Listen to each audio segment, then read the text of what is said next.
Selamat pagi, saudaraku yang dikasihi Tuhan. Kembali kita belajar tentang apa yang disebut kemenangan Ayub.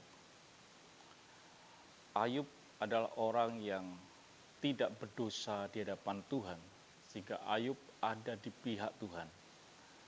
Dan saudaraku yang kasih Tuhan, yang menyebabkan Ayub menang adalah Ayub punya pengalaman pribadi dengan Tuhan. Hubungan dia dengan Tuhan diperbarui atau ditingkatkan. Sehingga dikatakan kemarin saya berkata bahwa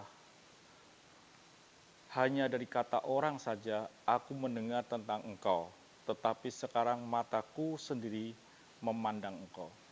Jadi Ayub mengalami pemulihan, di mana dia ini bisa berhubungan secara vertikal itu terpulihkan. Tetapi sebelum Ayub mengalami dampak dari pemulihan itu, ada satu hal yang dia alami atau dia lakukan, yang itu harus terjadi dalam hidup saudara dan saya, yaitu yang tertulis di dalam Ayub 42 ayat yang ke-7.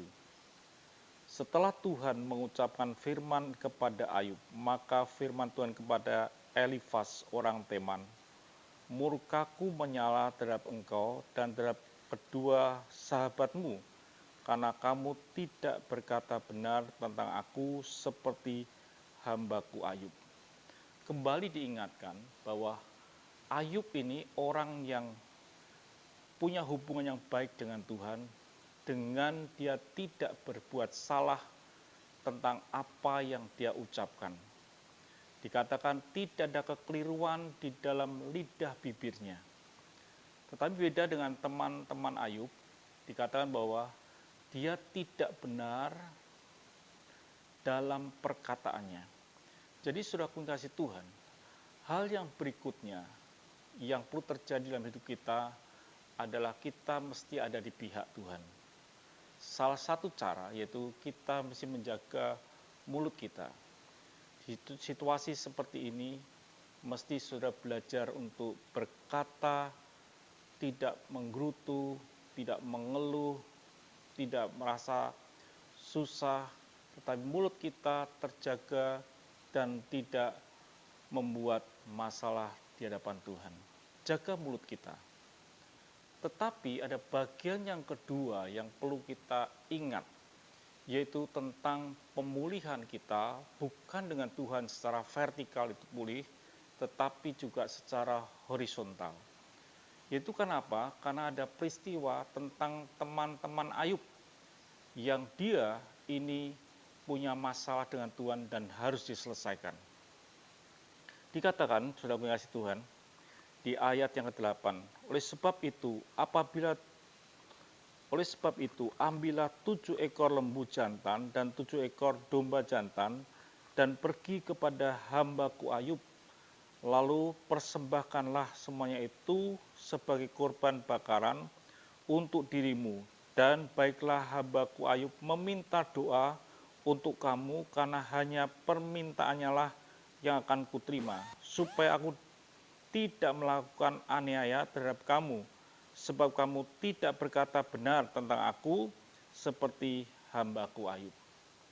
Ada satu perintah yang Tuhan sampaikan kepada teman-teman Ayub, bahwa dia harus membawa korban di hadapan Ayub dan dikorbankan, dan dia harus minta doa dari Ayub, doa di mana permohonan untuk teman-temannya kepada Tuhan.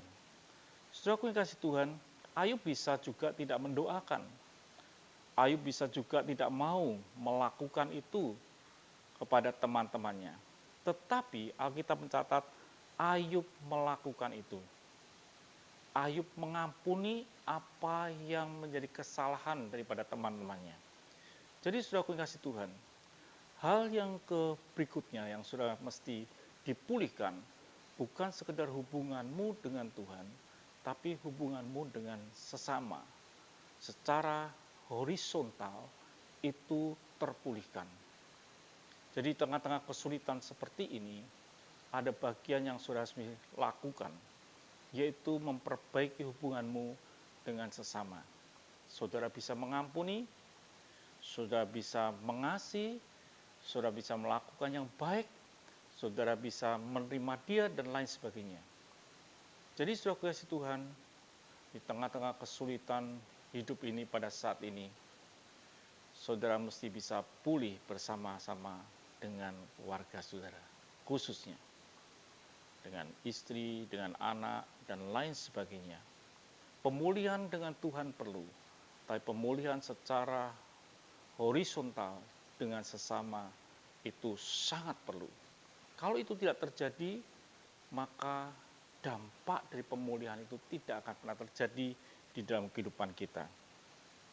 Firman Tuhan berkata dalam Matius 5 ayat yang ke-24, tinggalkanlah persembahanmu di depan mezbah itu, dan pergilah berdamai dahulu dengan saudaramu, lalu kembali untuk mempersembahkan persembahanmu itu.